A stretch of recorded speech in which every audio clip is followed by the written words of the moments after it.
Hello and welcome to round 6 of the Isle of Man International Chess Tournament, sponsored by chess.com and the Scheinberg family. We are your hosts, Fiona, Steil-Antoni and Grandmaster Simon Williams. How are you today, Simon? It's good as always. Yeah, very good. Lovely day, bit of sea air breezing past on the walk down here. It's been it's lovely to be here. And yourself, you feeling good? I'm feeling fresh and I'm looking forward to the games today. We had a very exciting round yesterday, lots of super interesting games. Yeah, and shall we start by having a look at the standings maybe? Certainly, so let's go down. So there are two players leading the field on 4.5 out of 5, and those are Pavel Ilyanov, who managed to eventually overcome Arkady Neidich in that rook ending yesterday, and Alexei Shirov, who took a bye. We won't go there, but he took a bye yesterday, so he should be feeling refreshed today as well. Yeah, certainly, and very impressive endgame play by Ilyanov, and he's just getting stronger and stronger, this guy. I mean, I wouldn't be surprised if he improves another 20-30 rating points soon, but this is going to be a big game, of course, because they're the only two players on 4.5. And we'll go to that game shortly, but Ilyanov with the white pieces, so he's got a slight edge already. And then we have this group in 3rd to 10th place, Fiona. Yeah, so we have some big names there, Caruana and So, the first 2 seeds of the tournament, and also Rothstein, Vidit, Women's World Champion Hu Yifan, the 2 Dutch hopefuls, Jordan van Foreest and Benjamin Bok. And finally, somewhat surprisingly, having an excellent tournament, Max Illingworth from Australia.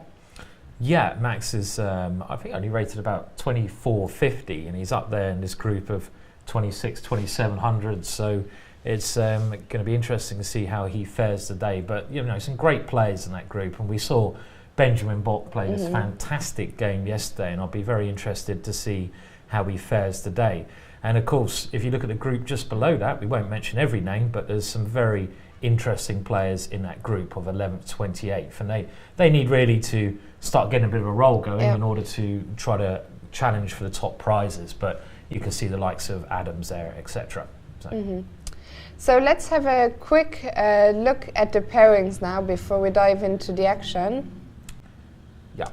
So as you already mentioned, on the top board, the clash between the 2 leaders, Ilyanov and Shirov, the Ukrainian player with the white pieces. Then on board 2, this is a game I'm very much looking forward to, Hu Yifan against Fabiano Caruana.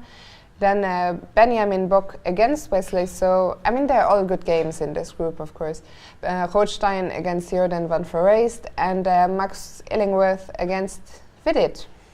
Yes, so then, of course, this group below that, so there's loads of interesting pairings there. If I was going to pick a couple out, well, we had David Howe in here yesterday. So David Howe has the black pieces just down there, and you can see, well, Hikaru is just barely making our TV screen at the moment. Exactly. So he's struggling to claw his way onto the table, but he really needs to win a number of games to have any chance of doing well here. And again, pointing out some of the good ladies players, you've got Harika there doing well. You've mentioned Ho Yifang, but Harika's had a really tough sort of amount of players so far, so it's going to be exciting to see how she does. And not making our screen pairing wise, but I saw on Facebook last night, also talking of women players, Teresa Rothstein, the wife of Maxime. She lost the last 2 games, and today she's paired against Wang Hao after losing 2 in a row, so that's another tough pairing on 2 out of 5. 2 out of 5, yeah. Unbelievable. I mean, you've got to feel for Wang Hao a little bit. I mean, he drew with a friend of ours, Alistair Hill, from Battersea Chess Club, and Alistair, a great result for Alistair, but you know, Wang Hao only on 2 out of 5, and he's really struggling here. He is struggling. It's a danger with these opens. You can lose a lot of rating points, but of course, you get lots of interesting games, and I just hope we get the same today. Let's get lots of exciting games. Let's hope so.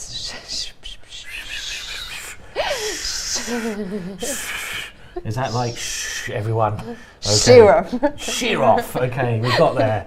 That was the best introduction to Shirov I've ever heard. I've never heard anyone pronouncing him like that. I love, you get like the darts players, and it is like, they give them nicknames. You should be a chess introducer like that. It's Shirov. Okay, and we're off with Shirov. With the black pieces against Pavel Ilyanov. Let's go there. Okay, so we have Ilyanov, and Ilyanov is really more of a positional player, especially with white. He's very, very hard to win against when he has the white pieces. I mean, he's super solid. He doesn't take too many risks. As we saw yesterday, he's incredibly good strategically, so he knows how to maneuver his pieces in long maneuvering games, and hence why knight to f3 is quite a sort of, I would say, decent move on his part. It fits into his strategy. Do I see Malcolm Payne there in the background? That looks a little bit like Malcolm Payne. Really, that does. I didn't realise Malcolm was coming. No, I didn't. But we'll have to maybe even try to get him up there, because if you don't know Malcolm Payne, he's hanging around in the background there with a blue shirt and jacket on, and he's got to be thanked for really helping chess in England in a fantastic way. He runs the Chess and Bridge shop. He's one of the, well, probably the main man with the London Chess Classic. And not just probably, he's even one of the main men of the entire Grand Chess Tour. So. Grand Chess Tour, Chess in Schools is really him. And he's really done so much for chess. He was also the captain of the England team at the Olympiad.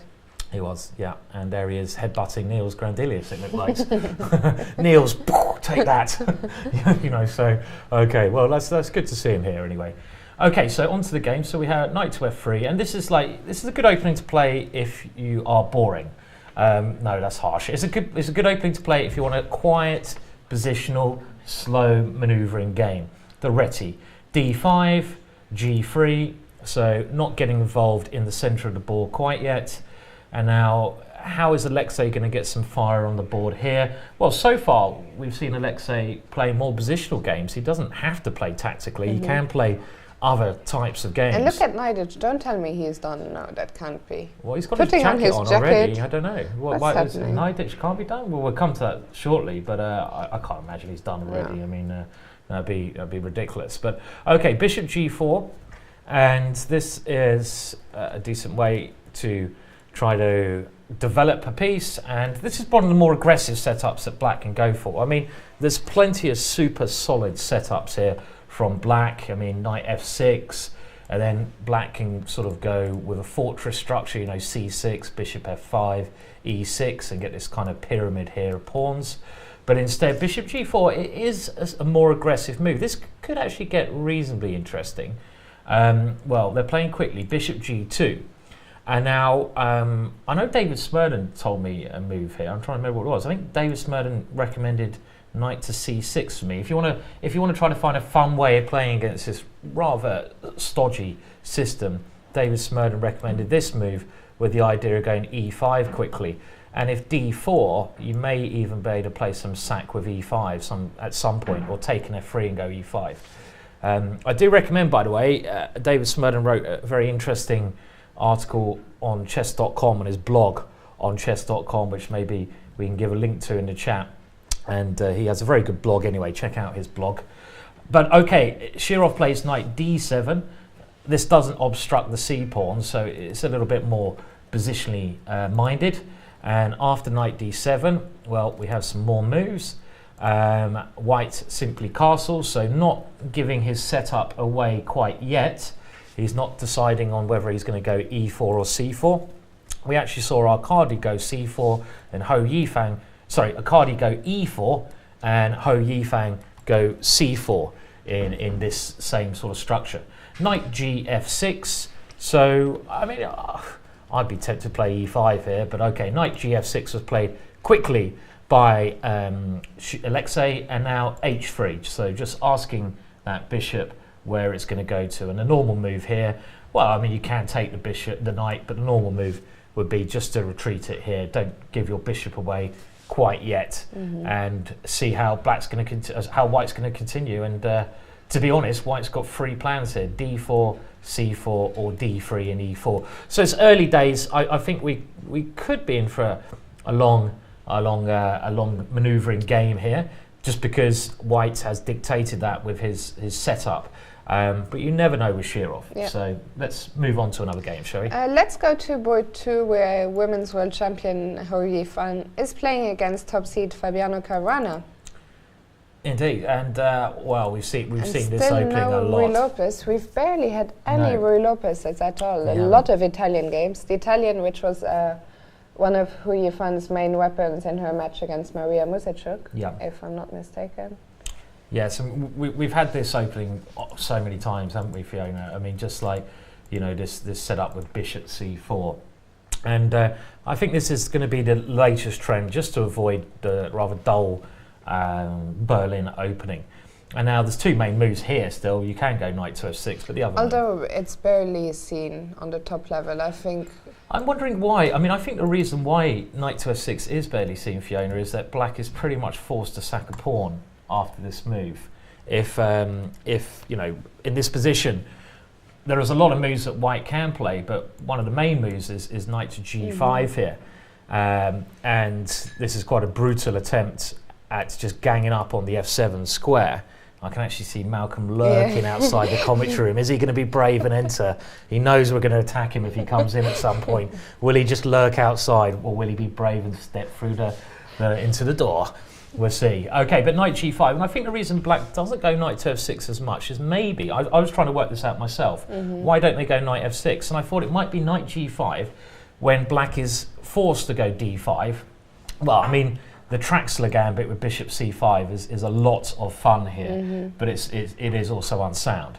d5, and now after pawn takes d5, the main move here is knight to a5, and now bishop to b5 check, c6, and this is the main variation, all pretty much forcing stuff. You take here with white, you put your bishop here, and this position white is a pawn up, and black is considered to have very good compensation for the pawn, but maybe just a lot of players who play 1e5 don't want to sacrifice a pawn. So maybe I'm just trying to work out why players go bishop c5 and not knight f6. It's not entirely clear to me in all effects. But okay, bishop c5 played.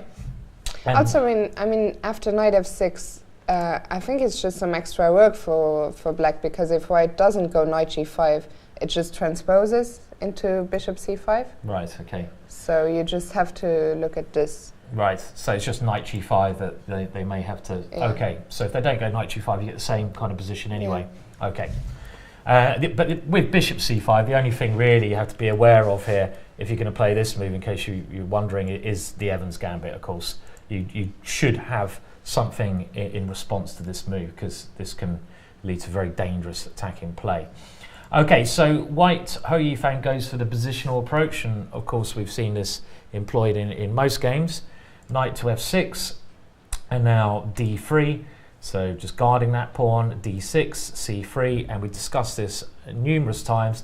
Now David Howe seems to has preferred a6 here, and this is the other main move in the position, just to not get involved and keep a very solid setup over there.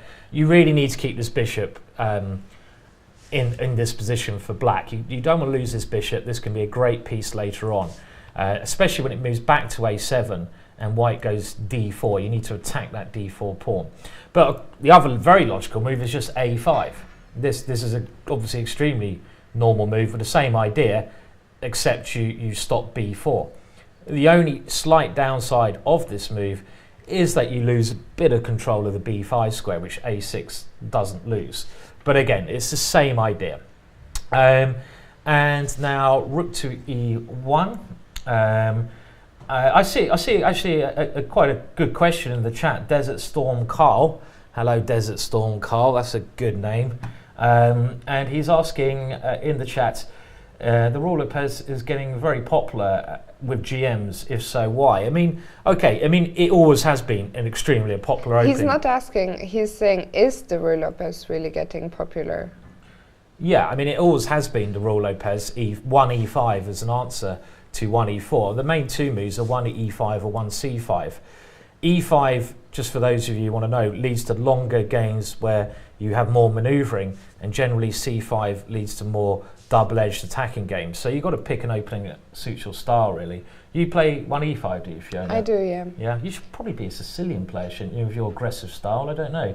Yeah, I sometimes think I should really reconsider my entire opening repertoire here. I get that quite a lot as well. You know, whenever I play, I think, oh, what am I playing this rubbish for? But yeah, I think, you know, the Sicilian's great for attacking players, so I think this would be good there. So. And if we removed the lifeboat for just a second, we could see who Yvonne, she was just making some tea there. Wow, okay. She always brings her own thermos bottle to the game, wherever she goes. Do you think it's got vodka in it? Unlikely. No, just in case I would say. Yeah, I think so. No, I mean that's well. But yeah, I think on the top level, we still see more Rui Lopez's, but even there, the trend really is shifting towards seeing more Italian games, more gioco pianos again. Yeah, more Italians definitely, but generally E4, E5 is just very popular, isn't it? And it's a good choice of players, strong players with the black pieces, because if you go 1 E5 against E4, you're pretty much guaranteed to get a long game as long as you know some theory. You're gonna get a manoeuvring battle. You should get in the game, and with some of the other openings like the Sicilian, you are playing more risky, and especially even the other openings like the Perk is even more risky. Yeah. So it's the most solid opening choice. E5. And I think the gioco piano really exploded at the Grand Chess Tour, Rapid and Blitz events in Paris and in Leuven. But then we also saw quite a few of them at the Singfield Cup. So they really are coming back in force. But also some of the Spanish lines, some of the lines in the Rui Lopez with D3, and when you they are similar. Some of the positions are similar, so it's, I think, quite easy for the players to switch from the Rui Lopez to the gioco piano. I have to say, I mean, again, if you're starting out in chess or you're not sure about your openings, I've never been an expert in the Rui Lopez Spanish or gioco piano positions, or whatever, the Italian gioco piano, you know what I mean, the Italian position. I've never known, good pronunciation, get it in there already, early days. But I've never been an expert in it. But I think this was a good effort even for your study. Was it? Yeah. Should I just say Italian from now on? Might be easier. But you probably should learn these type of positions with both sides, because it's one of the real skeletons of chess. This type of cappuccino piano. Yeah, so we could call it a lot of things. Maybe a latte piano. We could have a hot chocolate variation coming up soon. And red wine variation. Is there a red wine variation or a white wine variation? There should be, but there probably isn't. No. Okay. So there we go. Rook E1 played, and again we've discussed this before. The knight comes to E1, and the rook pressurizes E5. H6, stopping any funny business. And we actually saw the game yesterday by Jordan, which continued castles. Peter played this as black, didn't he? Yeah, this was it. So Jordan played bishop g5 here, and again, this is what happened in that game. This Zach position, I believe, and Jordan won that one. So h6 stops any of that funny business that White might be playing there. So White goes a4 straight away instead, gain a bit of space over there. Castles are now h3 and. Okay. Bishop e6 was played, but again, this is all fairly standard. Yeah. So shall we leave them at it and move on to board 3, where Benjamin Book is playing against Wesley? So that's another game I'm really, really looking forward to, have to say. Benjamin, he was here in the studio with us yesterday, and I was very impressed also by what you pointed, that not only did he see so many things during the game, he calculated a lot of lines. But the way, when he was going through the game with me, the way he explained it all so clearly was really impressive, I think. Yeah, he seems to have very clear thoughts. And another thing I found interesting was that he was asked basically, what kind of style, I think you asked him before, what kind of style do you have? And rather than saying, because he played very aggressively yesterday, he basically said, well, my style is just to try to play the best moves, depending on the position, so he doesn't really have it. And you can see Wesley So's chair again is I think he's just degrees. Done that every day now. He has, yeah. What happens if he forgets and leans backwards? That'd be really funny. And falls off his chair in the middle of a game. That'd be hilarious. as long as he doesn't hurt himself, of course. I actually saw someone sit in a chair and it collapsed during a chess match. That was, I thought, very funny. Yeah. Anyway, so I don't know. His chair is there, but he's just got to remember not to lean backwards. And he's played a Caro-Kann today. Caro-Kann, I mean, I see people in the chat mention this as well. And Gwaine Jones, very strong Grandmaster England, told me that the Caro-Kann is basically one of the best ways to play for a win with black against 1e4, because you generally get very unbalanced positions and very complicated positions. So we now see Benjamin play what most top players seem to play at the moment. The funny thing is, this is one thing I don't like so much. All the top guys seem to copy each other with their opening trends. There's plenty of other ways you can play this as white, which are just as good, but nearly everyone now plays the so-called short variation with bishop f5, and we've seen this 3 or 4 times so far. Knight to f3, e6, bishop e2. Shiros played this, he beat Vidit in this line, etc. earlier on in the competition. And well, I mean, it's just like, I just don't like the way that people just seem to copy each other with their opening trends. Well, I don't think really it has to do with them copying each other. I think all of these guys put a lot of work into chess, so I think they just play what they think is best, and then when there's a development that can lead to a change of evaluation of a certain line. But I mean, if you see it, it's not just this opening, it's all the other openings. As soon as one of the guys start playing the Berlin, they all think, oh, that's quite an interesting opening, looks good way to play, and they all start playing it. The same with a Najdorf. You see someone start playing a Najdorf, says, and this h3 idea against the Najdorf, someone says, oh, that looks interesting. They all say, okay, we're going to move over to that now. So they influence each other, if not copying, certainly. And it must be the same here with this setup as white. I mean, there's plenty of other decent setups, I'd say. But okay, I mean, knight e7, castles c5 now. This is exactly the same move that Vidit played, actually. Or was it Vidit or someone else? But this is following the Shirov game. I think Shirov did it, yeah. Maybe Shirov did it, yeah, unless it was Shirov from round 2. And it might be in round 2, I can't remember who Alexei was playing there. Didn't he play he played Lawrence. Yeah, he played Lawrence, I think, in round 2. Ah, okay, but that was when he had the wrong colour, yeah, so... Okay, it's when Shirov was white, but okay, c4 is played by Benjamin Bock, and again, we had the same position. It's been played earlier on the demo boards, and very natural move, trying to open up the centre with the black king there and the white king safe. Pawn takes c4, and now knight to a3. Be lovely to take that pawn and plonk it there. I doubt that will happen. Knight b c6, knight takes c4. So you must stop knight to d6 check here. Knight to d5, so covering that square.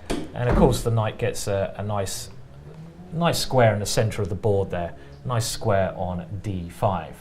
And now bishop g5. So I see we have had Malcolm Payne come into the commentary room, and I really do hope we can get him at some point up here, you know, to talk about some chess-related things, maybe at some point during the show. Well, you have no choice now, Malcolm, I'm afraid. So, I've been outed. Yeah, you've been outed. You've been caught. So, okay, bishop g5, a crafty little move, because if bishop e7, then the knight can plonk in on that very juicy square on d6. So queen d7 and rook c1, so bringing a rook to where an open line is going to occur.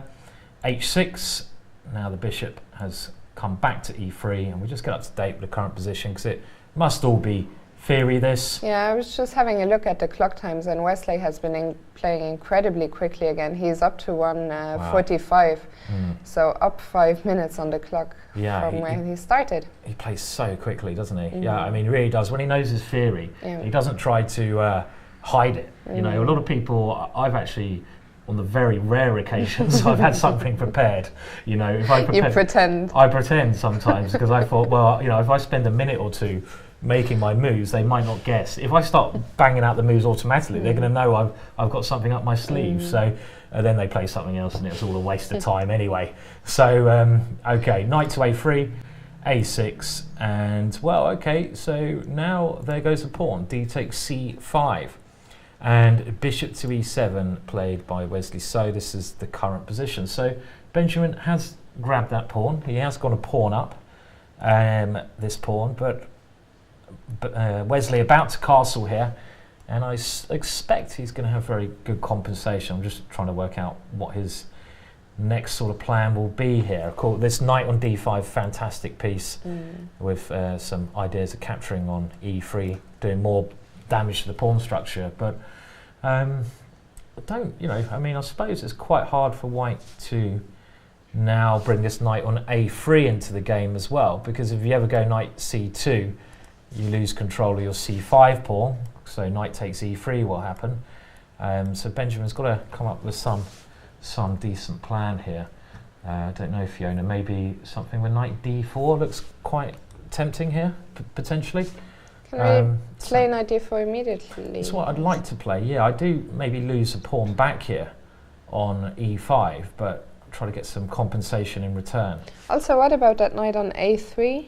Can we maybe play knight c2? Well, no, we can't, because I think you take on e3 and take on c5. So maybe if knight d4, I don't know, knight d4 gets very complicated. I guess black can take on e5, and this could get very messy. I mean, I wanted to try to take on f5 here and find some dangerous idea, but I'm not sure if I have a dangerous idea at the moment. I mean, bishop d4, it's a little bit, because black's still not castled here. Actually, this is looking, I prefer to be white here, certainly. It looks more dangerous. Okay, but I was also wondering, is bishop f3 ever an idea? Yeah, bishop f3 looks like a good move as well, and probably black would have to eliminate that knight, but then your c pawn can start moving, can't it, at some point? So maybe. And also, I'll very quickly bring a rook to d1. Yeah. Well, this actually looks fantastic for white, doesn't it? With a rook coming to d1. So actually, knight d4 here would look like the critical move, wouldn't it? Certainly. Maybe then black has to take on e3 first before playing knight takes e5. That might be more logical. Take that bishop on e3 first. Okay, well, he has gone knight c2. I was saying, oh, you can't go knight c2. And, just telling me off. Yeah, just telling you off for that move. And actually, in actual fact, I forgot the knight could take on e3. So last time I'll tell you off, Fiona. My apologies. Knight c2, and in this position, yeah, of course. Well, that I thought he had to take with a pawn, but obviously the point is you take with a knight. And Wesley's played that instantly. So I don't know. I guess. Okay, let's come back to that later, and we'll also come back to the other top boards later. We'll first go to board 12, where apparently Salem against Batsiashvili is looking very interesting. If you need a player to get the juices flowing chess-wise and get some action, it's this man, isn't it? Yes, Salem. He's a very creative player. I like his style. So I hope it's not Berlin now, Peter. I hope you've not set me up with a Berlin opening here. No, I hope it's that looks bit more something another. I don't know what. What is this opening with black? Are you happy? Well, I'm happy. I'm just trying to work out what opening this was. It must be a Nimzo gone weird.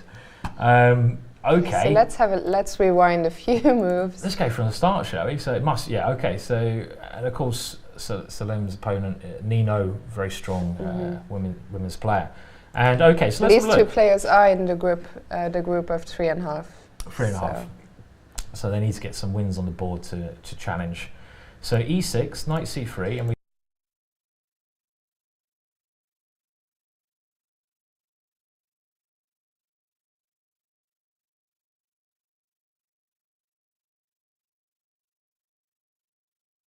people are probably wondering what I'm an expert in after saying I'm not an expert in the Rule Lopez, not an expert in Spanish, not an expert in the Nimzo. You're an expert on the Dutch. Yeah, but no one plays that, so I've got nothing to talk about. No, the Dutch, yeah. Well, there is a Dutch in the Nakamura game where we're going to go to in a second. So I might you can understand something. Share all your expertise. Really, yeah. Okay, well, c6 I think is a normal-like idea. As we're going to see, this bishop has a square. It's not a main line, though, by any means. c6 is certainly not a main line. I mean, the main moves you play here are d5, c5 and b6. All of these moves are much more common. So c6 is probably like the fourth most played move, I'd imagine. So we are being told by Peter c6 was only played 22 times ever. So really, a very rare. So it's a very rare move then. Okay, interesting. So okay, well makes it more intriguing to me. And just to new come ideas. back to Nino Batsiashvili, you were saying she's a very strong woman Yeah. player from Georgia. She's probably best known for drawing against world champion Magnus Carlsen in round 1 of the Qatar Masters last year. She did, yeah, very good results. Was it 2 years ago? Maybe. No, 2 years? last year. Last year, okay. So A3 has only been played 2 times, and apparently now we're being told that Bishop A5, which is obviously the idea behind this move, unless you go Bishop D6, but you have to be really wacky to play a move like that. I mean, that's just a bit too much. Bishop A5 is a novelty. And it's extremely rare that on this level we get to a new position Great. on move 5. Brilliant. Yeah. Round of applause to these guys. I mean, whenever you get a new position on move 5, I mean, that is just nearly impossible now. Yeah. Most things have been played, and that's great. Great to see. So B4, why not? Bishop C7, E4, okay. And now White's plan is clearly F4, G4, and H4, and maybe, given a chance, A4. Maybe. And then it'll be all over for Black. But, well, this is certainly the kind of position I think Salem would enjoy playing. We saw this in his other games, and we always keep an eye on Salem, that he's a great attacking player. And when you want to play attacking chess, it's much easier if you gain a space advantage. So you can build attacks around a space advantage rather than from a cramped position. So and Nina's now gone A5, and if we look at the clock times, she's only spent 5 minutes. So I guess she will have looked at this. She must have done, because this is all probably main kind of line stuff. But I mean, it looks very. I mean, okay, she must have looked at it. You're right, but it looks very risky strategy. I mean, a lot of ideas here. I've got B5, or can I even just go? Probably not E5. You have so many pawns you can push. It's hard to choose which one. Interesting opening. Yep. We'll come back to that one when it warms up. I think. Yeah. So let's continue with our tour of the top boards and go to board 4 maybe, where Maxim Rothstein is playing against Jordan van Vereist. Yeah. So Jordan, who beat Peter Leko yesterday, he was here in the studio with us. An excellent result for the young Dutch player, reigning Dutch champion. And he's got a very mature style, Jordan, with black pieces. Maxim's really, you can see Maxim there thinking on our camera there, with his hands hiding his eyes. That's his normal kind of pose, and there's Jordan sitting down. Maxim as well is really I would say a positional player, slow player. So this game is starting now with G6, Knight to F3, Bishop G7, and now G3. And the first time I played Jordan, I think 3 years ago, when he was a lot lower rated, he's gained 200. He's gained about 100 points a year so far. If he keeps doing that, he will quickly overtake Magnus. We had this position, but I was black.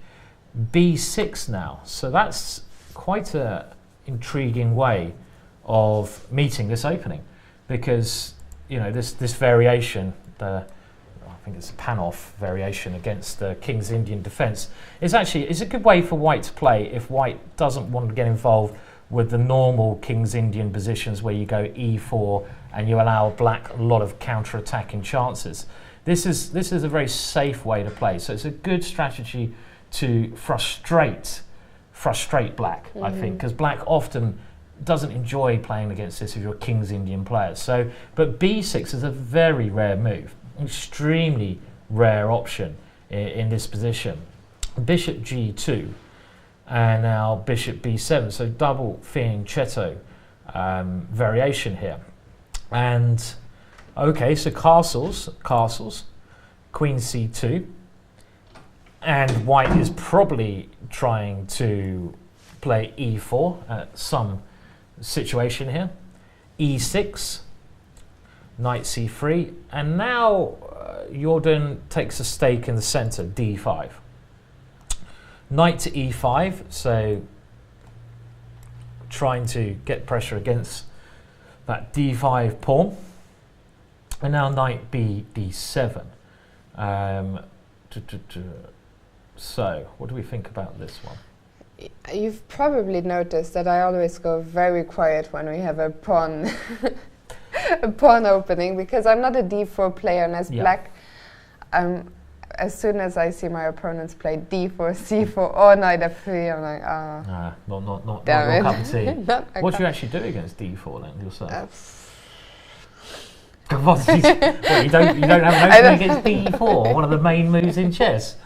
Well, I pity everyone missed that reaction. That was a classic. What do you do against d4? And Fiona went.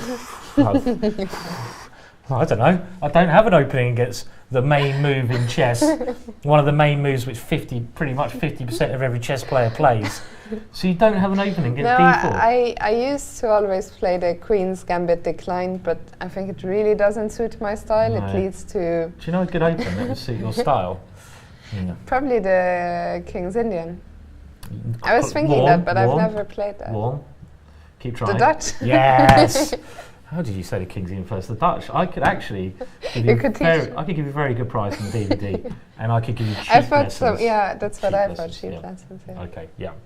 So Maybe there we go. So we've got to start a campaign. Fiona's opening campaign. Change your openings. Well, I mean, this is a normal position pretty much where white generally has some small advantage because of the pressure on d5. I mean, really... You know, I can deal with it if they don't go g3, but as soon as they go g3, I'm just disgusted, really. What, if I'm black. In these, I mean, if they go d4, c4, yeah, then... Like, okay. I'm not happy, but I'm okay. But as soon as they go g3... You might as well resign by the sounds of it. Yeah. Just give it up. What if they go g3 and move 1 against you? Yeah, then I Is it go home. Over? You're just like, right, I'm out of here.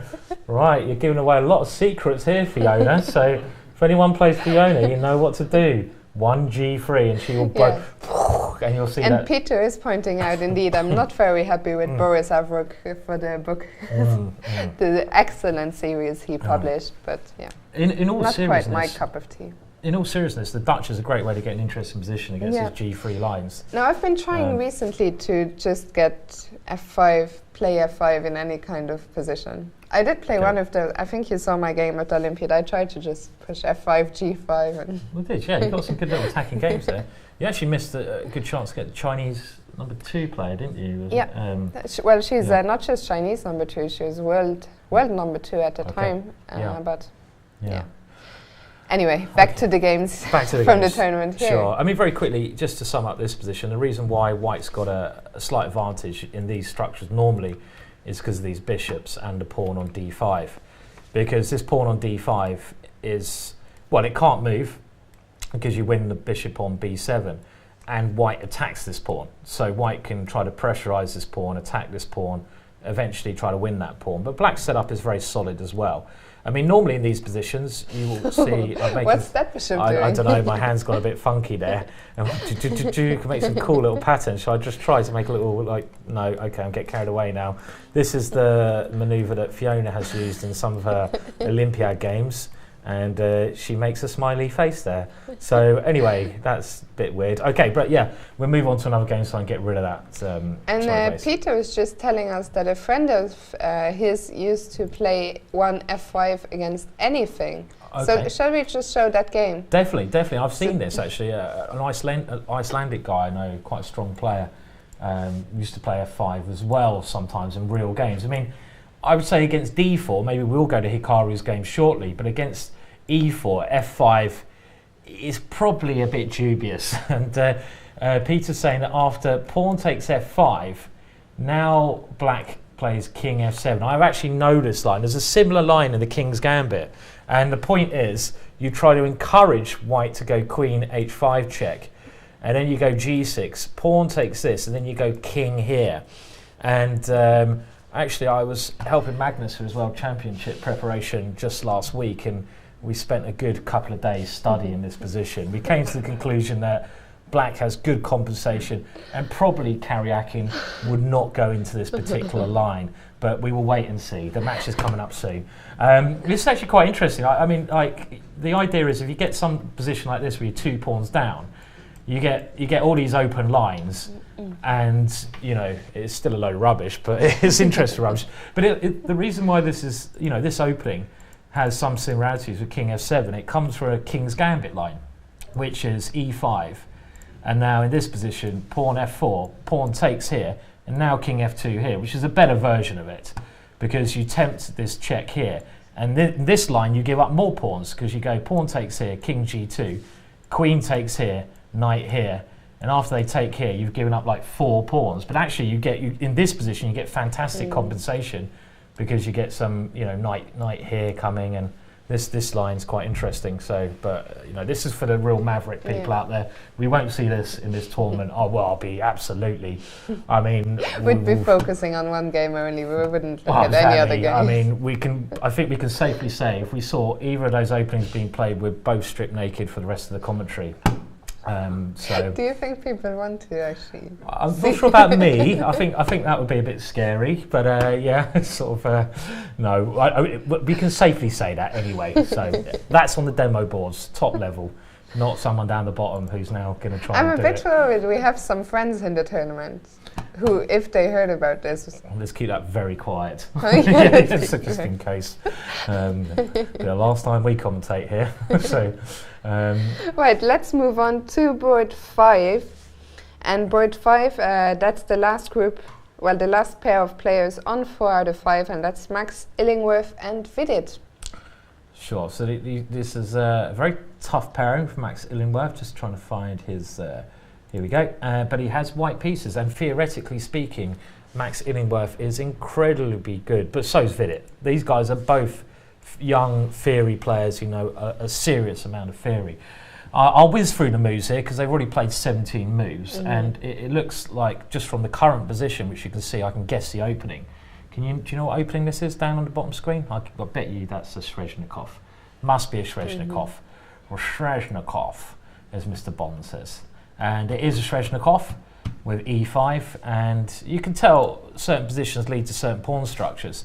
I'll tell you a great idea for a book would be, rather than an opening book, it would be to have just a book of middle game positions, and this could be for amateur players. And the amateur players, I've just thought of a brilliant bestseller. They go through this book and they pick the positions they like, and then that will tell them what openings they should play. But didn't Ivan Sokolov write a similar on middle game?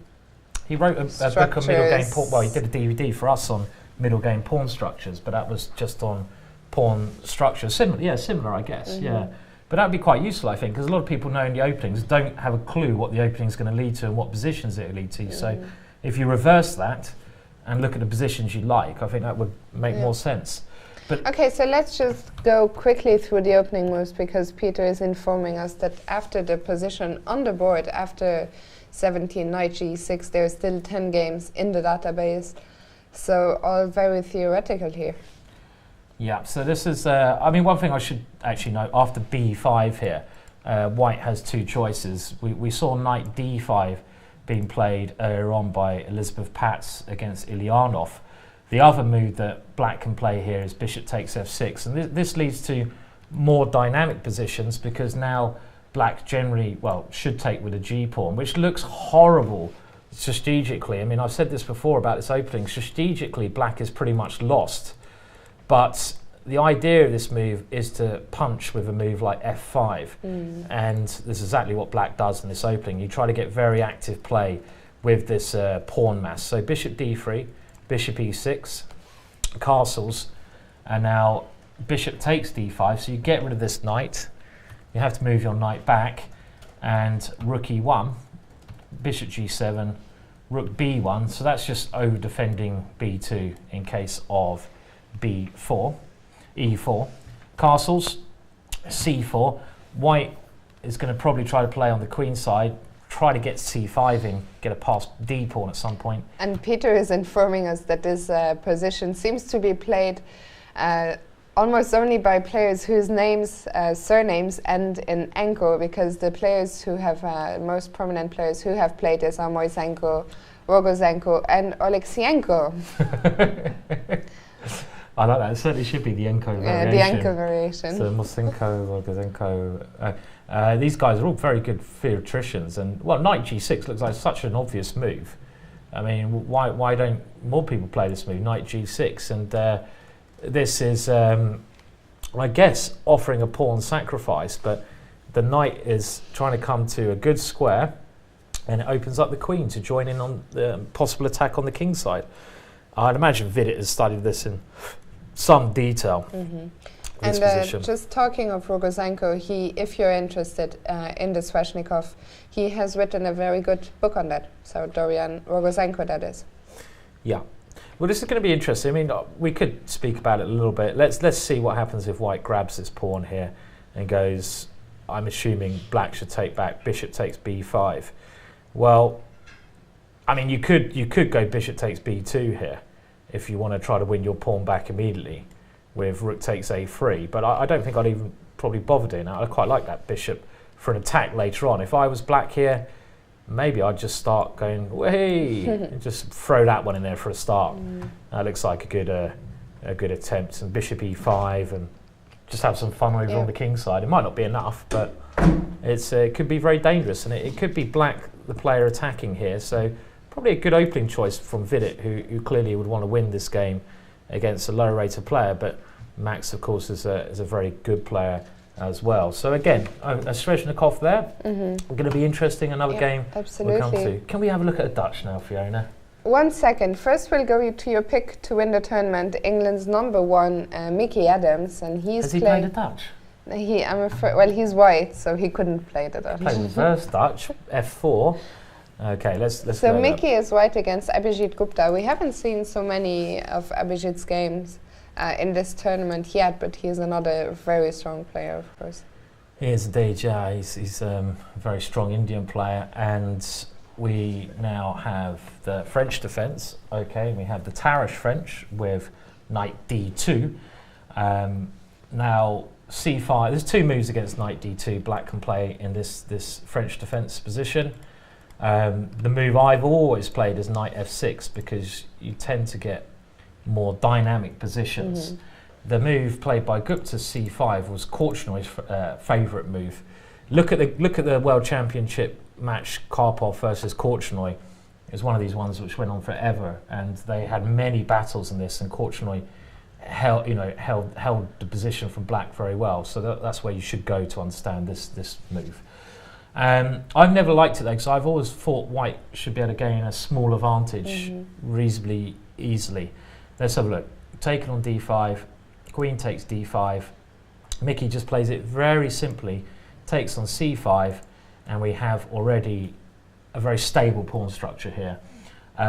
Knight to f3, knight to f6, bishop c4, and there's a number of moves you can play here with Black. I think Queen d6 was even one of the main moves. Queen c6, Queen e2, careful of bishop b5. Maybe Gupta just got lucky and castled out of that anyway.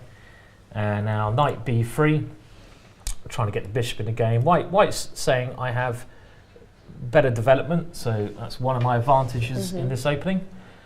Black doesn't want to lose the bishop pair, bishop e7.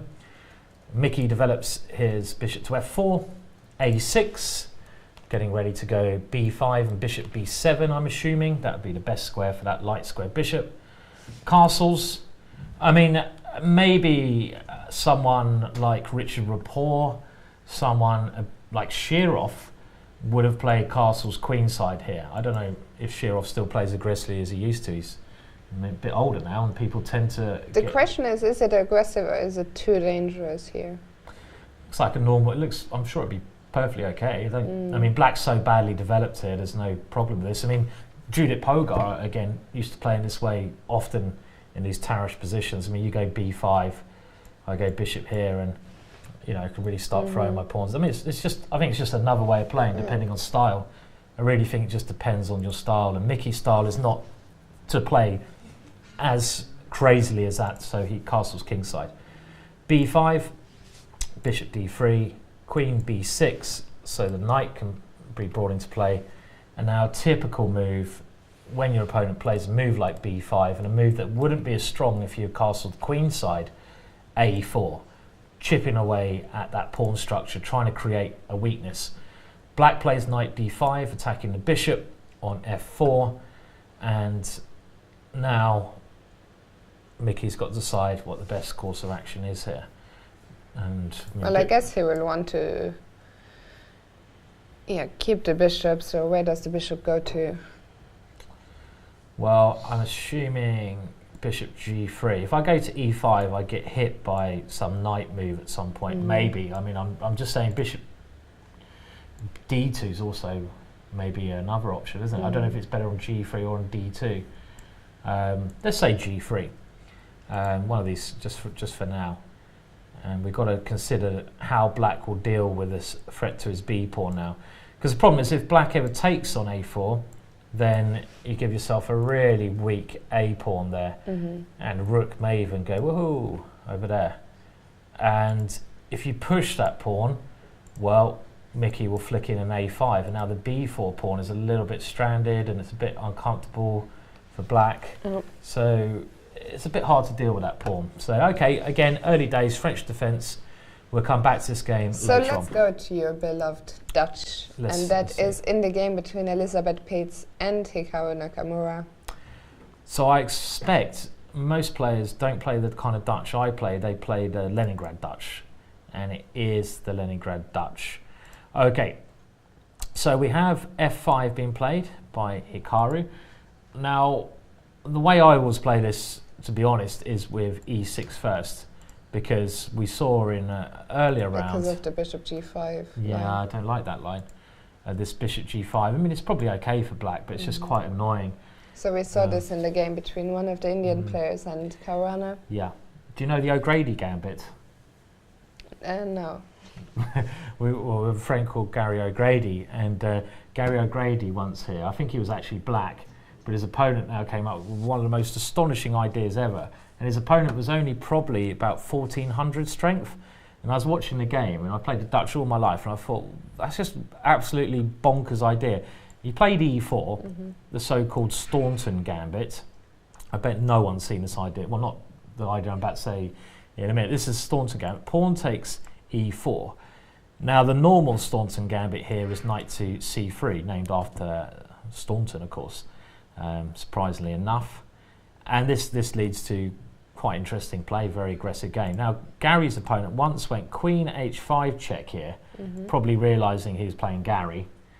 g6, and now he went bishop e2, which I thought was just the most ridiculous idea I've ever seen. But I really liked it. I thought this like 1400s come up with this idea, and I thought, well, he obviously knows Gary. He obviously thinks Gary will win, take the queen without thinking here. Gary actually avoided taking the queen, which I was even more impressed about. It was just an amazing idea. Of course, if pawn takes queen, the O'Grady gambit is bishop takes pawn checkmate. Obviously, we most that players. Is a nice idea. It's I think it's a nice little idea, you know, from a lower rated player. It shows you don't have to be a high rated player. Some of the low rated players actually come out with more imaginative ideas. You know, so. But none of that here in this game, none unfortunately. Of that, yeah. None of the O'Grady gambit today. So we had c4, and now knight to f6, knight to c3, and here Hikaru generally plays the Leningrad Dutch only with g6. Now you've got to think, how do you play g6 in this position? Because there is a problem with this move, I believe, and the problem is, funnily enough, h4 here, I think, and this can be really dangerous here. I mean, if black continues standard move bishop g7. You go h5, and knight takes h5. You can actually take that one, and you can go e4. And I think it's this position, and this can be very dangerous. This kind of idea, because you can't stop queen takes h5, and it gets quite messy. I mean, that's one idea. Hikaru played d6, which is just trying to wait and see how Elizabeth's going to develop. Now bishop g5. And Hikaru had the same position as white against the Spanish player, young player. Anton? David Anton? Maybe David Anton, yeah, young Spanish player in Gibraltar. So he knows this opening. Knight b d7, so that you can take back the knight on f6. Queen c2, attacking f5, g6. And here comes Lizzie, yeah. So good stuff, Lizzie. H4. This is what happens when you spend time commentating with me. You just can't keep your hand off the H pawn. And well, like we said, this is a good move to play when someone is fianchettoed. Bishop g7, and now castles queenside. And I've had this position against Gavin Wall with white. I think it's a very good system. First person to play this as white, I seem to remember, was Sebastian Feller, who is actually better known for rather dubious things in the chess world, but that was a long time ago. And now c6, and here knight to h3, because the knight sees a better potential on f4, where it's going to support the move. Oh, not that move. It's going to support the move h5 and try to come into e6. Jonathan Spillman beat Kasparov with a similar idea, actually, against the Leningrad a long time ago now. Knight to f8. So Hikaru, following this game, actually, I'm pretty sure following his game against this young David Anton from Gibraltar last year, he's guarding some squares and now just simply e3.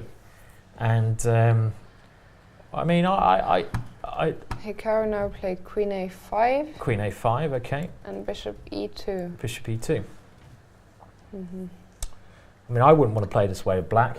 Is personally. black going to castle queenside as well, or what is black going to do? I guess black probably has to. I mean, castling kingside looks so risky for black, especially with pawn on h4 in most positions. I think you probably have to try to castle this way.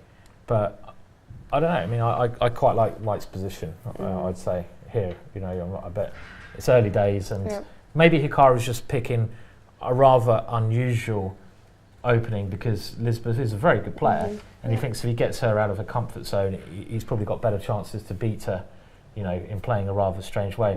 The last time I remember him playing Dutch, he used it against Richard Rapport's wife as well. He played it against another female player. Well, I think this one is shaping up very nicely, and we will come back to it later, of course, but for now, someone else who's apparently shoved Harry up the board is Arkady Neidich against Erwin Lamy. So let's go straight over there. Wow, that's gone a long way.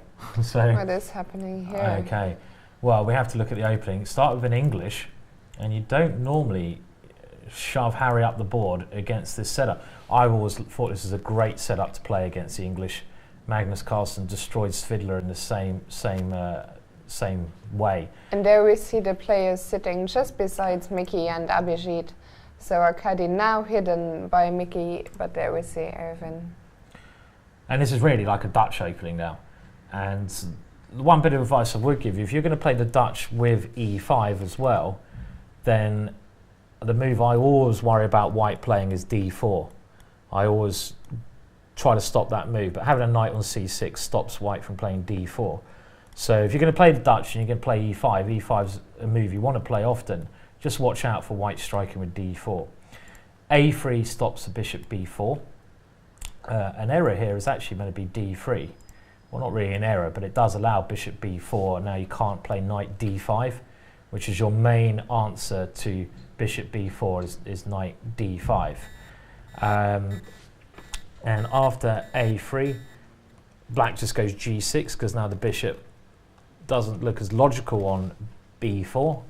So trying to put it on a better diagonal. d3, bishop g7, knight d5, played anyway. Knight d4, and now, very interesting idea. God, it's really catching on. I'll tell you, it's catching on. h4. Just trying. I think it's like you're saying, the players imitating each other. So they just go around the playing hall. They see Harry. And they go, well, I'll give that a go. Yeah. If it's good enough for him, it's good enough for me. It's quite possible. And yeah, I mean, again, when your opponent has gone g6, h4, h5 is often a good idea. Simple as that. So c6, knight takes knight, queen takes h5, and now g5, which is, of course, one of the most logical moves. I'm assuming here the main idea is h6 here before, because if black gets a chance to play h6 himself, he'll be fine. Now h6 looks like the critical and h6 move. has been played. Yeah, because you can't take that one. That would lose a piece to e3, and queen h5 check, winning a whole piece. So you have to move the bishop back to f8. This is where we are, Fiona. Yeah. This is where we are. Yeah. And weird position. Weird position. Yeah, I'm struggling to find something to say here. I mean, I Can white play a setup with b4 or b3 and bishop b2? Yeah, I think so. I definitely want to do that. I want to open up this bishop on this diagonal in combination with my pawn on h6.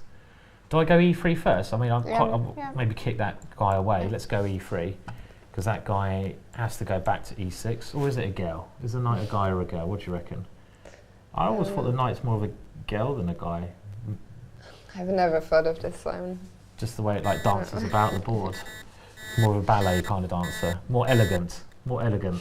And I thought the bishop is more like masculine for some reason, because it just like goes. But I always prefer the knight because of its elegance. So I don't know. You've never thought of that? I never thought of that. Never? Am I the only person in the world who's ever thought of that? Come on, someone give me some help. Peter? You just look at me like I'm crazy. Anyone? Maybe I'm just crazy. Okay. Can we now play b4? Yeah, why not? Let's try. And we want to go bishop b2 and d4 maybe. I guess. I like white. If I had to choose, yeah. I would choose white. Yeah. Could even flick a queen h5 at some point then, couldn't we? I like your idea, bishop b2, and just trying to open up this one.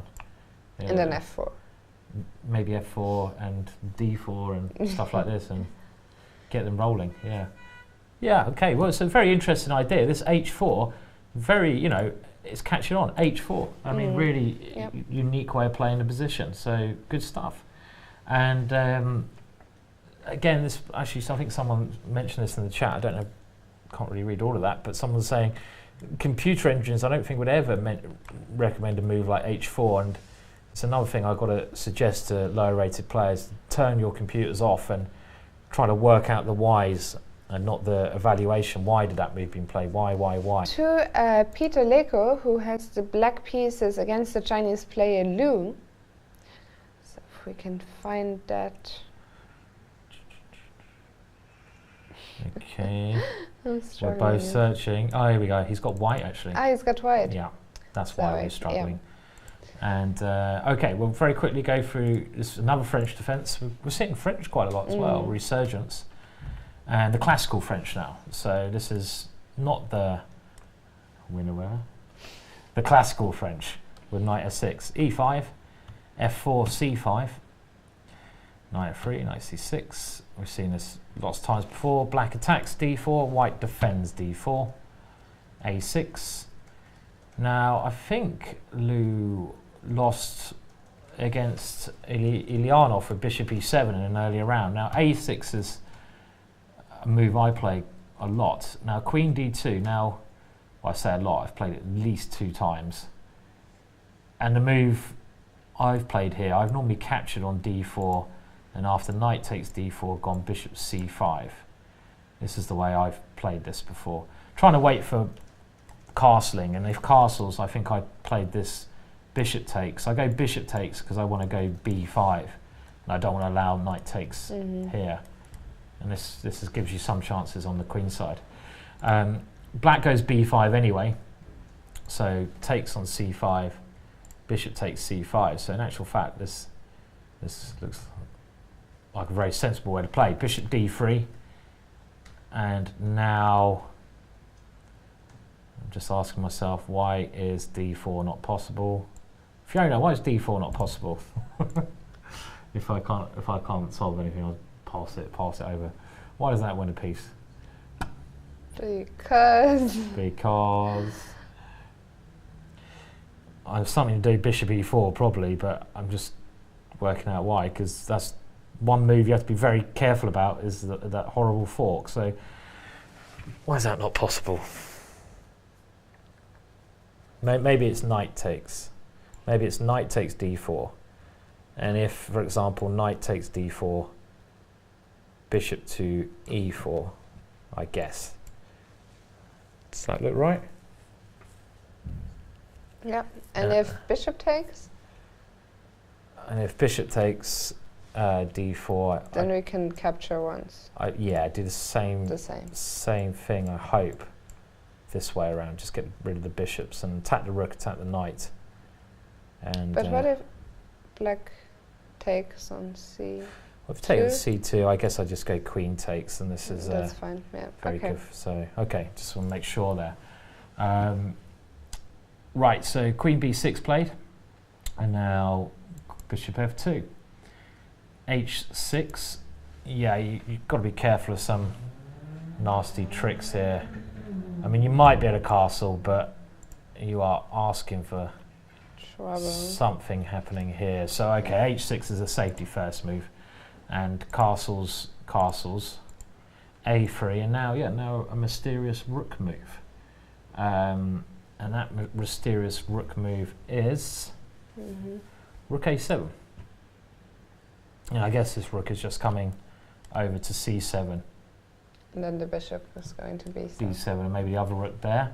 So still a bit mysterious, but maybe it's quite flexible because you don't have to go to c7. f6 might be an idea. It might swing over to f7 then as well. Okay, rook e1, and now an exchange on f2, and b4, trying to get some counterplay. Yeah, pretty standard stuff, I'd say. Pretty normal, basically. Yeah. As a French player, how do you like this position for black? It looks okay. I mean, to be honest, when I've played the classical variation, I always prefer it from the black point of view when my opponent castles queenside, because you just get more exciting games. This seems pretty standard.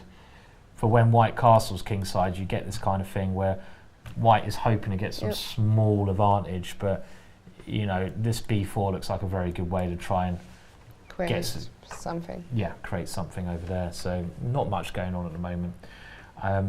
Okay, we see someone saying Ho Yifan Cariana. Now, maybe have a look at 2 more games for the break. This player just keeps posting random pairings, I think, into the chat. So let's just have a look at Mary against Granda, and then we'll take our first quick game of the day. Quick game? We're going to have a game of what? What, poker during the break? Quick break of the day. Okay, so I would say that both of these guys are like the same, you know, but like one of them's obviously on a different level. But Mary's a lot younger, but you know, I'd say they're similar players. Mary, very talented player, very imaginative player, doesn't really follow opening trends, probably has read more books than Granda. But okay, let's see. So bishop b5 Sicilian, and now g6, and here, okay, standard stuff, bishop g7, rook e1, knight h6. Black has to get castle. You might be thinking, why does the knight go there? And the simple answer is, if it goes to f6, it gets kicked around a lot. You know, e5, it has to move, it has to run. On h6, also black has the f5 move, which is a key move when you castle, and the knight can come back to the centre via f7. Knights in the rim are dim, but there are exceptions to being dim. And just to get back in the chat, I see Milesk is saying, how sad neither Simon or Fiona play in this tournament. Well, just a month from now, Simon and I will be playing alongside each other for Team Cheddleton at the European Club Cup. So yeah, if we can raise the funds. If we can raise the funds. Which you can go to Fiona's GoFundMe site to help us with our cause. And yeah, well, I hope so. That'd be quite fun. That will be good. Because we'll be on the same team. Yep. Also, David Howell, who is playing here. So that will be very exciting. I'm looking forward to that. Yeah. And I played here. You were doing the press last year. I played here last year and the year before, and I played in the Isle of Man many times before that as well. So that's the first time I haven't played here for a while. Okay, c3. Mary potentially going d4. Well, he does go d4. And now Giulio going queen b6. Knight b d2. So this looks like a little pawn sacrifice here.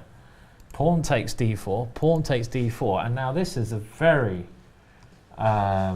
risky opening choice here. Bishop takes d4. I mean, it looks so risky because you're leaving your knight here to a knight c4. You're offering your strong bishop. That is, I don't know. I don't like that move. Somehow. Because also, I would be tempted to just take, I think, because black is hitting f2 now. 2 moves, isn't there? Knight here or taking. Let's have a look at taking. So queen takes. And this knight is horrible here. I mean, in the worst case, I have knight f3, I guess. Oh, no, sorry. I'm hallucinating. We're just 1 hour in, and I was thinking in worst case, I'll get d7 back. And then I was like, oh, hold on. There's still a bishop on c8. Yeah. But I mean, even this Fiona, it's probably very dangerous if I just like... Queen somewhere. I don't want to swap queens, do I? So move the queen, I don't know where. Maybe I want to instinctively put it over here. But then you take away the f3. Maybe you knight... Yeah, I don't know. I'm not sure either. Yeah. I mean, I really want to go... Well, knight b3 is a threat. And then if I want to get my bishop to this long diagonal, which well, is after knight b3, there's still queen g7, but it's not... Then I can get my bishop to c3. I mean, let's say d6, knight b3, queen g7. Maybe this is just about all right for black. Well, yeah, because if you don't do anything, I'll just play knight g4, knight e5, and I'll be doing fine. Well, just go h3, and I'm threatening queen f4, actually winning a piece here.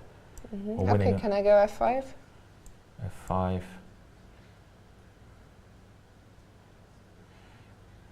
Yeah, maybe this is all right. Just seems to be something. Seems to be something very risky about this bishop d4 to me. I mean, let's say I go knight c4. What about this move? This but black did think for 20 minutes before taking. So.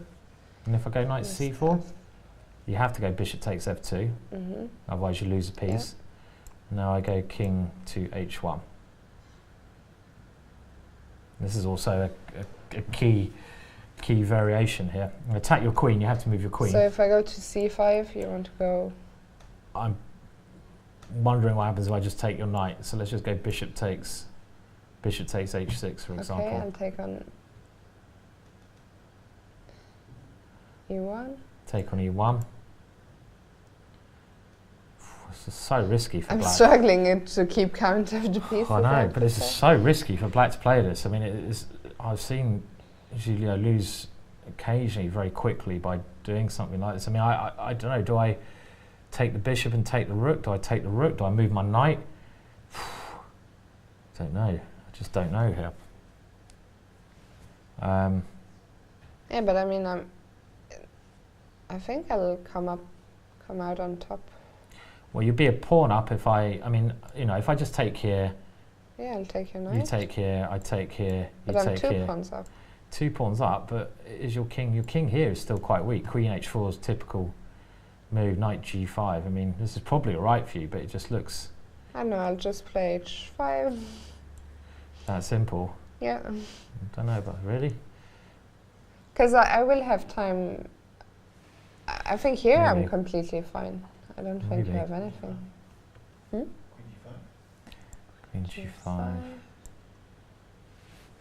Guess you have to go sort of king. Doesn't look completely safe, I have to say. You've lost all your defenders of your king.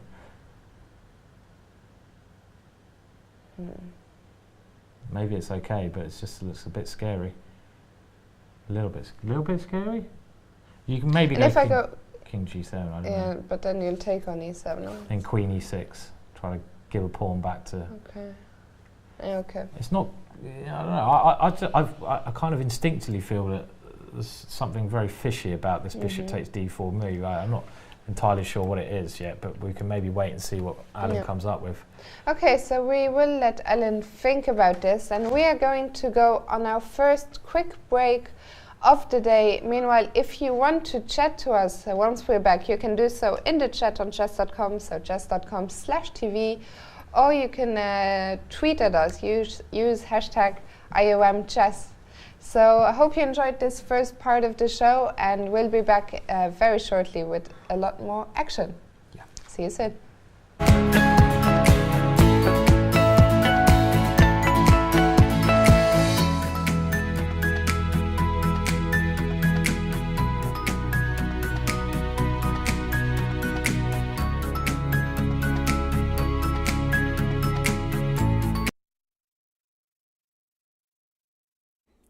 It's the Blitz chess match the world has been waiting for.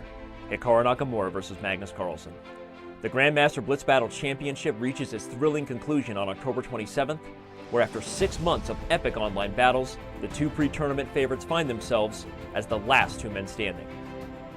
4-time US champion Hikaru Nakamura reached the finale, first by beating India's Pantala Hari Krishna in a one-sided bullet affair, before he beat Maxime Vacher-Lagrave with one of the most accurate blitz chess sessions we've ever recorded for online play. But world champion Magnus Carlsen was no less impressive on his road.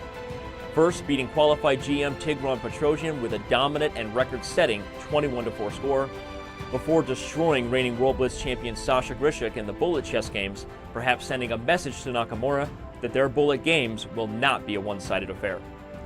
The Grandmaster Blitz Battle Championship has been brought to you by PeopleTalk.ru, Buron Venture Capital, and Indigo Capital Partners. And the finals match on October 27th, set for 10 a.m. Pacific, 1 p.m. Eastern, can be viewed live at chess.com/TV, twitch.tv/chess, as well as numerous other foreign language portals. These two Blitz chess titans will battle it out for the better part of the $11,000 cash prize just for this final 3-hour chess match.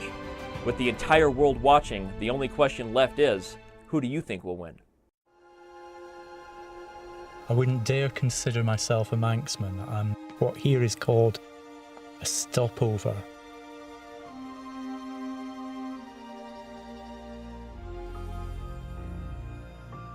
The Isle of Man's definitely home for me now. In the middle of the 19th century, the island really began to try and grow its tourist trade. They chose to establish a steam railway. The sight, the smell and the sound of that steam railway is very evocative. The Great Laxey Wheel, or the Lady Isabella as she's called, is a massive working water wheel designed to pump water out of the deep mines. It's now the largest working water wheel in the world. Peel Castle's on an island called St Patrick's Isle, and the castle has a history of religious settlement and defence that makes a real strange mixture in the buildings that you see. The whole island itself, though, St Patrick's Isle, is enclosed by a curtain wall, a wall that goes all the way around it.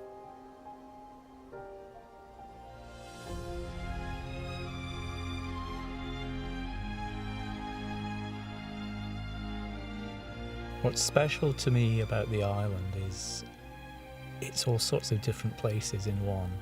It's all sorts of different people. In a sense, it's the whole world in a tiny place.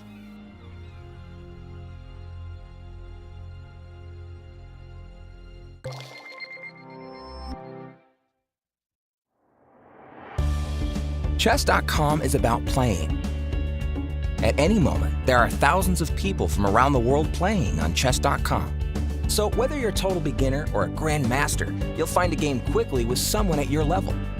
You can play at any pace, from 1-minute bullet to 5-minute blitz to 60-minute games. Or you can play more relaxed games where you have several days to make your move.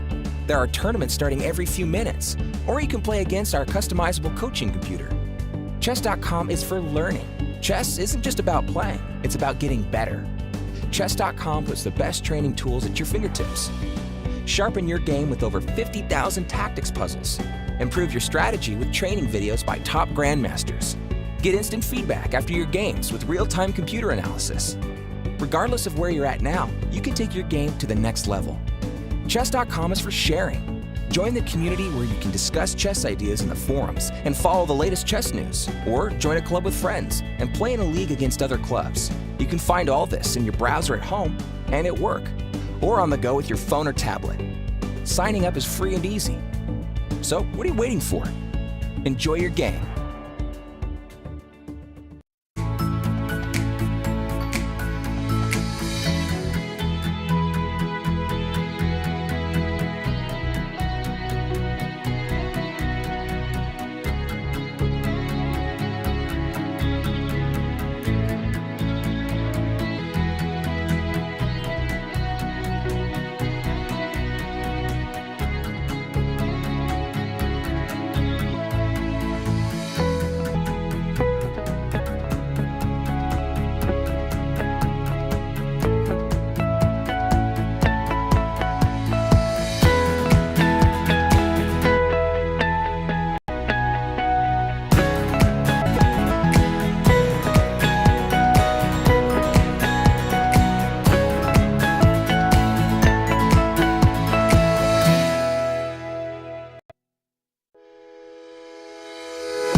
Hello and welcome back to round 6 of the Isle of Man International Chess Tournament, sponsored by Chess.com and the Steinberg family. Simon, shall we delve right back into the action? Yeah, let's go to a game that's heating up now and getting already very interesting at this early stage. And this was the game between Max Illingworth, who's probably the real underdog so far in the tournament. So he was one of the first players, I think maybe the first to win his game yesterday. Yeah. Rather big upset against Alex Bachmann from Paraguay. Indeed, yeah, that was a great result, and you know, in England we always like rooting for the underdog. So kind of got a soft spot for Max already, and he's got a very tough game against a young Indian player, Vidit. And the last position we saw was after Vidit played knight g6, and here a very interesting move from White. Rook to e3. Now, I'm assuming that rook is going to obviously do a swinger somewhere, and the most logical square looks like h3, maybe even b3 though. So it's got a couple of possibilities there. Of course, if you go over to h3, you might get hit by a knight to f4. Vidit's played rook e8, and let's bring another piece potentially into the attack, preparing the move f4 as well, because now you can't win the pawn on e4. So Max captured on b5, so he's gone a pawn up here, and now f4 has indeed been played. Max brings his rook to b3. I suppose White's strongest on the queen side, so that's where he wants to concentrate his forces. Rook h3. But now, yeah, the pawn is taking h3. Can Black possibly play? Yeah, that looks very logical actually, just to really confuse the development of White's pieces and give a square, and could be getting a little bit dangerous of White, I suppose. It's informing us that on move 18, rook e3 was the novelty in this game.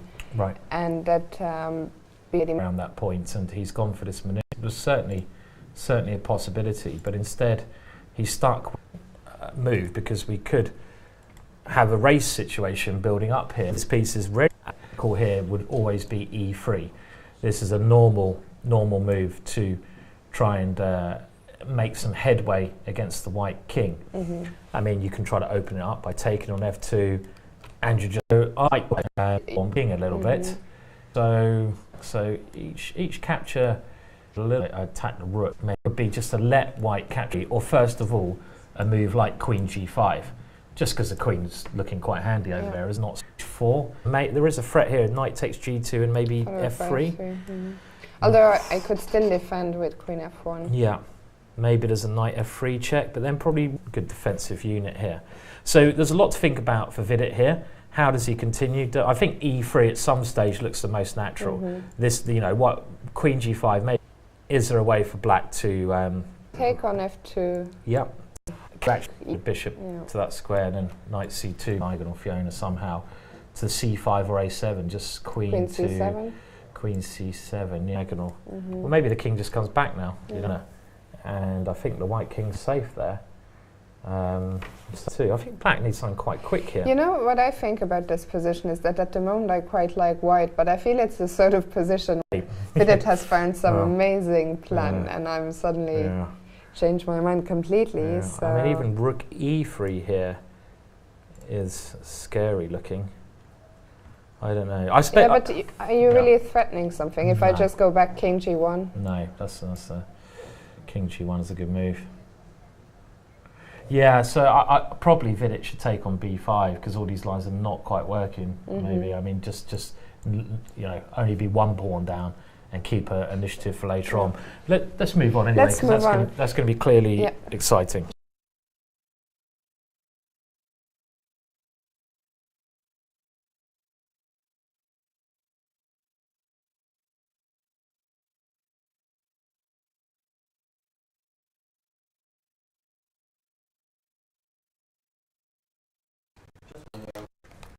Just when the internet was recovering, the actual program crashes. Okay.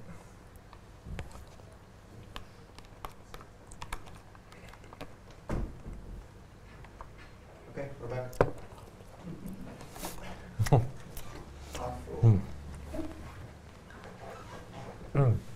So And we're now- back. Sorry about this quick interruption. And shall we go back to the top board between the encounter between Pavel Ilyanov and Alexei Shirov? Okay, let's go there. So we'll go. For some reason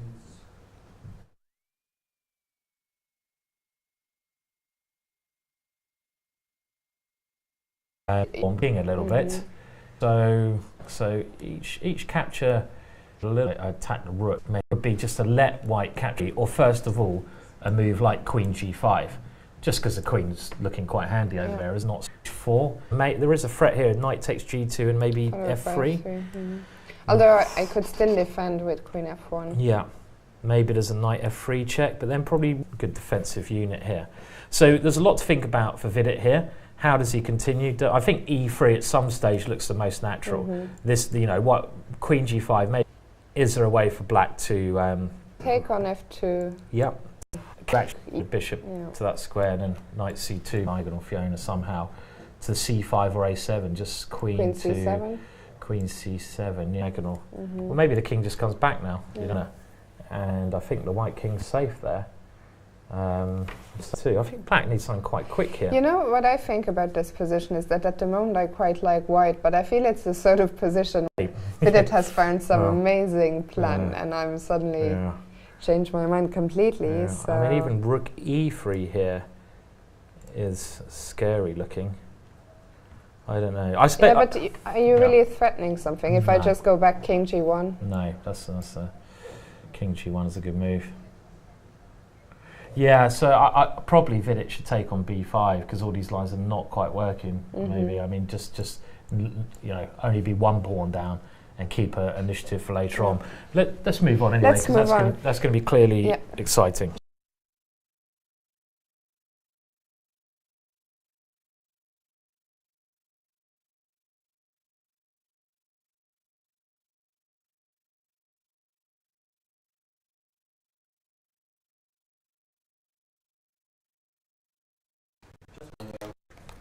just when the internet was recovering, the actual program crashes. Okay.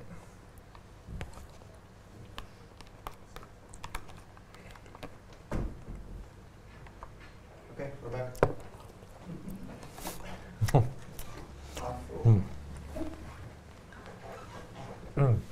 So we're back.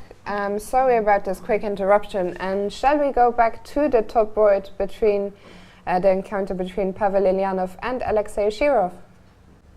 Okay, let's go there. So we'll go. For some reason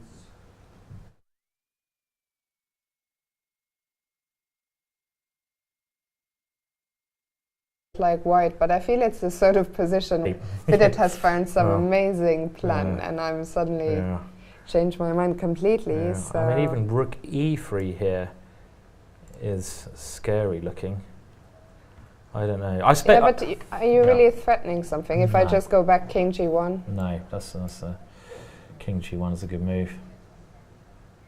Yeah, so I probably Vidit should take on B5 because all these lines are not quite working. Maybe I mean just only be one pawn down and keep an initiative for later on.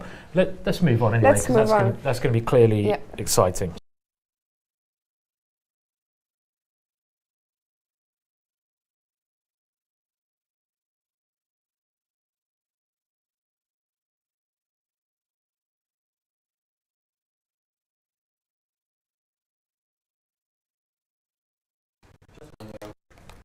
just when the internet was recovering, the actual program crashes. Okay.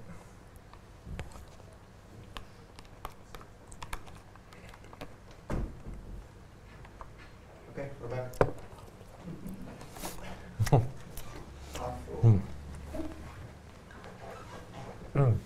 So we're back.